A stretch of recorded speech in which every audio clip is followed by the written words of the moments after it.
আসসালামু আলাইকুম। এবার এসএসসি পরীক্ষায় ফলাফল প্রকাশ পেয়েছে। যারা ভালো ফলাফল করেছে তাদের বাড়িতে আনন্দ, যারা ভালো ফল করেনি তাদের বাড়িতে দুঃখ বা বেদনা। কিন্তু আনন্দের খবরটা প্রকাশ পেয়েছে সামাজিক যোগাযোগ মাধ্যমে এবং গণমাধ্যমে। যারা ভালো ফল করেছে সেই পরিবার আনন্দ করছে, তাদের ছবি প্রকাশ করছে।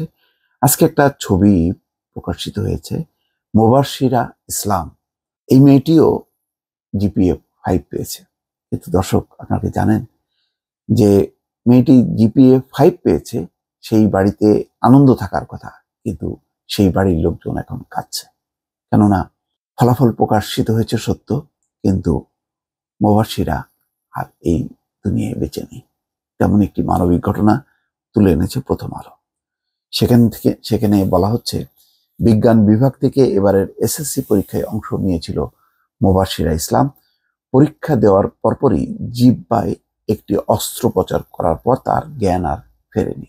1 মাস 22 দিনে তার মৃত্যুর শোক কাটিয়ে উঠেছিল পরিবার। অর্থাৎ 1 মাস 22 দিন আগের ঘটনা। তারপরে সেই মুবাশশিরার ফল যখন প্রকাশ পেল এবং সে জিপিএ 5 পেয়েছে বলে সামনে আসলো ফলাফলটি, তখন ওই বাড়িতে কান্নার রোল পড়েছে। মুবাশশিরা ইসলাম এবারের এসএসসি পরীক্ষায় সব বিষয়ে জিপিএ 5 পেয়েছে। তার ডাকনাম মোহনা। সে এবার নওটিকা মাধ্যমিক বিদ্যালয় থেকে বিজ্ঞান বিভাগ নিয়ে এসএসসি পরীক্ষা দিয়েছিল। মুবাশশিরার বাড়ি রাজশাহীর বাঘা উপজেলার নওটিকা গ্রামে। তার বাবা মহিরুল ইসলাম একজন স্কুল শিক্ষক। বেচারা স্কুল শিক্ষক, হয়তো মেয়েকে খুবই যত্ন করে পড়িয়েছে। মেয়েও মেধাবী ছিল, ভালো রেজাল্ট করেছে, প্রত্যেকটা বিভাগেই সে জিপিএ 5 পেয়েছে। প্রত্যেকটা মানে তার যে সাবজেক্ট, সব সাবজেক্টই সে ভালো করেছে। কিন্তু আজকে দেখেন সেই বাড়িতে কান্নার রোল। পরিবার সূত্রে জানা যায়, মুবাশশিরা ইসলামের জিহ্বার নিচে ছোট্ট সিস্ট হয়েছিল।